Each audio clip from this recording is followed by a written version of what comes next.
First, AI doesn't have a ceiling. Mhm. Like, so you might hit super intelligence and then you'll hit super intelligence. And all of a sudden the worker, an AI worker is like, an 200 IQ PhD student that is cheaper than hiring a part-time college student or whatever. And so AI is replacing labor. It's going to be productive, as you said. Mhm. It can probably accelerate discovery. Um, and then probably the fourth thing AI does is it really collapses geographic borders because communication is seamless now. And like when people say AI, like I saw Microsoft saying that the measure of AI success is GDP growth goes to 10%. That's more discoveries happen or language barriers collapse, but it's not worker replacement, Right. because that's contractionary. So I think that the most tangible use case now is actually labor replacement because companies can show ROI on that.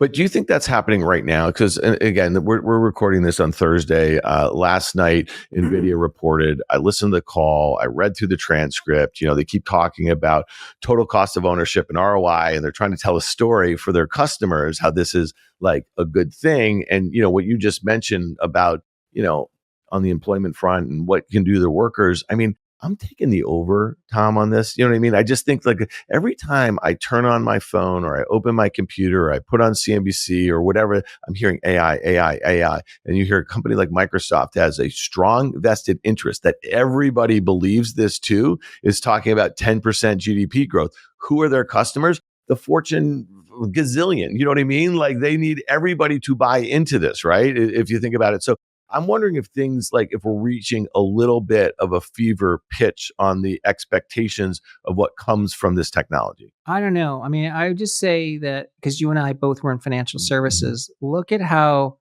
a low-level AI technology in the 2000s, which was trading, like automated trading, wiped out maybe even in an 18-month period, the entire business of trading. Like JP Morgan had an entire floor of traders of different products, and it really went down. Well, it happened all at once, but it was a decade in the making, right? Like, isn't that fair to say? Because there's also trust issues there. There's also, compliance. There's a whole host of things. Yeah, but it's already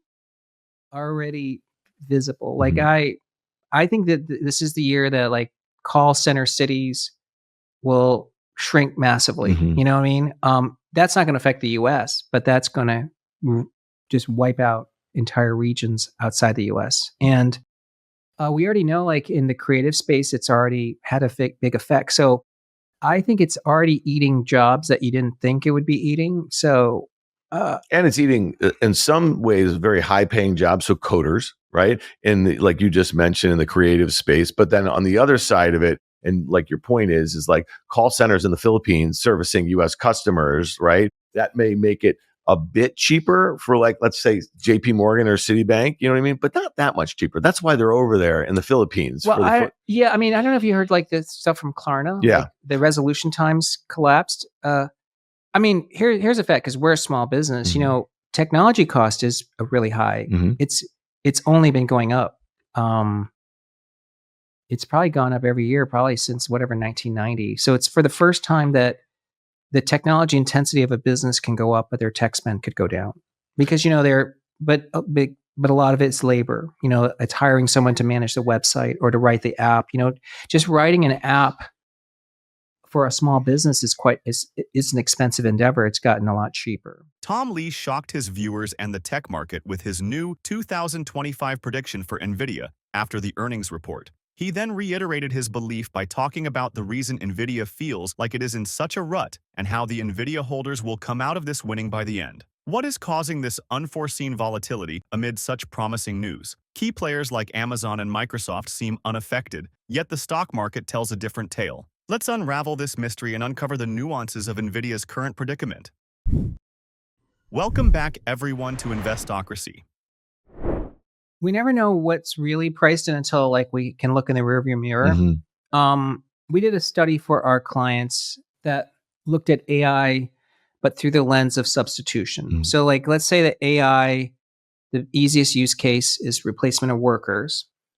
And so we're talking about modeling this as how many jobs are you replacing? And that really lends itself to looking at the wireless industry, because in the 90s, wireless was really about supplanting landline. And wireless went from 50 million users in 1994 to 20 years later, almost 8 billion. Okay. So it was a hyper growth industry that the growth was already by 1994, 10 years of hyper growth, but then it still grew another 20 years. The wireless stocks, the entire ecosystem from the handsets to the service providers to the chips, they all peaked 8 years into the cycle. So like they became market performers, even though the industry grew parabolically for much longer.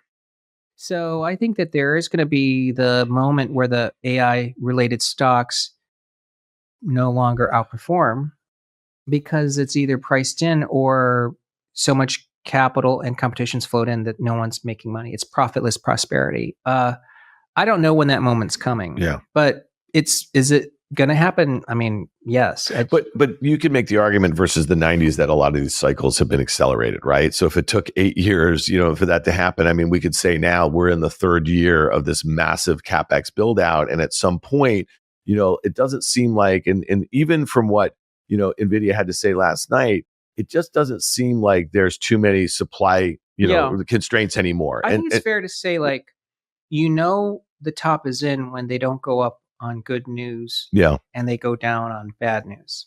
Yeah. Blackwell's launch in the fourth quarter is a testament to NVIDIA's consistency and innovation, generating $11 billion in revenue right out of the gate. CEO Jensen Huang couldn't have been more right when describing ongoing demand as extraordinary. It's almost as if NVIDIA's chips are the new currency in a tech-hungry world. Nevertheless, the company's partners, including colossal cloud service providers such as Amazon and Microsoft, are half the picture. Their financial resilience and enormous budgets indicate a continual investment in NVIDIA's premium offerings, cementing the company's dominance further. But before going on with the video, are you into cryptocurrency? If so, check out our second channel, Investocracy Crypto. We bring you breaking news, expert analysis, and the latest trends in the fast-moving world of digital assets. Whether you're a seasoned crypto investor or just curious about the future of finance, we've got something for you.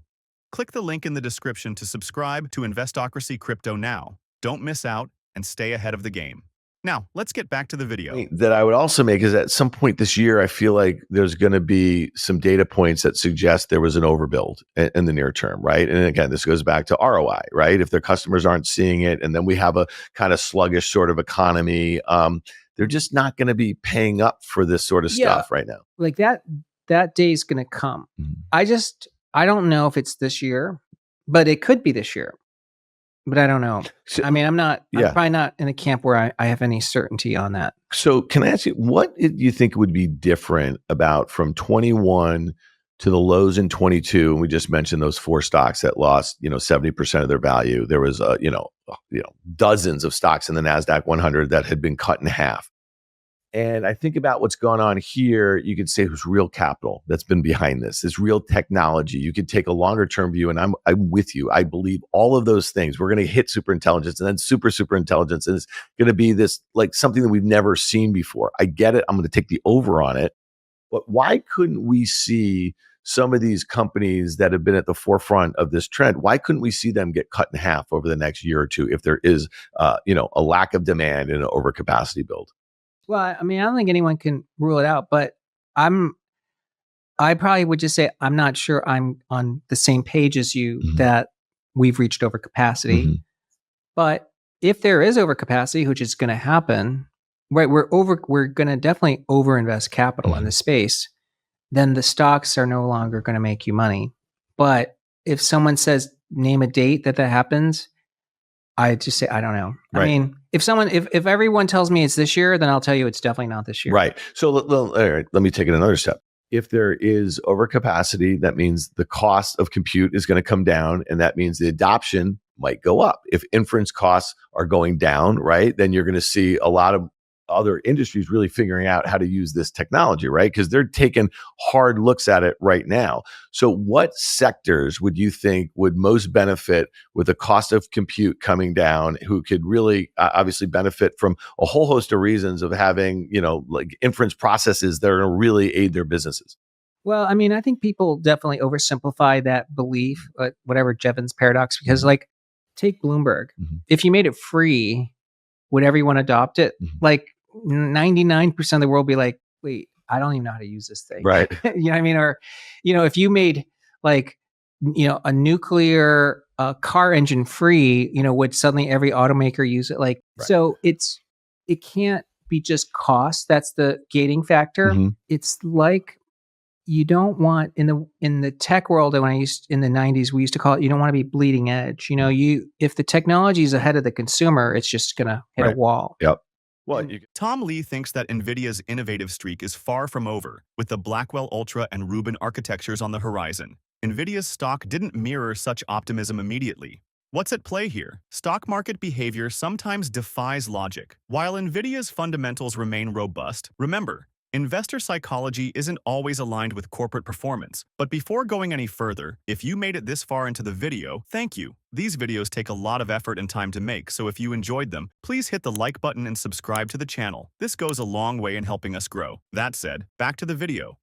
So there's a tricky alchemy that people oversimplify, like when it comes to technology adoption, because it's not just cost that, right? Because like all these social media companies, their products are free, but the 10th free one doesn't grow, even though it's free. Right. So when you think about this, because I know you have a lot of institutional clients, but you also have a lot of retail clients through your FundStrat product, like how are you expressing ways to play this, let's call it near term 2025 in the stock market, okay, generative AI, and then how do you think about it longer term? Because again, if we use your example, the wireless, some of the names that have been winners right now, longer term are not exactly going to be those winners. Yeah, that's right. And just for everyone to really finish the point on wireless, the only thing that really proved, there's only two types of industries that proved to have value 25 years later or outperform the S&P, tower stocks and then Apple. And Apple disrupted the entire ecosystem in 2007. Right. So, if someone is playing AI today, it's not a mistake to bet on the leading companies for now. And so that means, Nvidia and, other tech names around that. So I think the market is getting all of that right. And they're getting the power right and the need for things to support the expansion of data centers. But what they have to be mindful of is the correlation of all that is 1.0. Like they're all going to stop working at the same time. But I don't know when that date is. Right. The current dip offers an enticing entry point, with NVIDIA trading at an appealing 27 times forward earnings estimates. As history suggests, immediate performance post-earnings isn't the litmus test. Reviewing the financials and strategic outlook paints a promising picture of NVIDIA's probable ascents. But what do you think? Share your thoughts. Finally, if you would like to know what companies like NVIDIA have been up to these past few days, go ahead and click on the next video on your screen. See you there.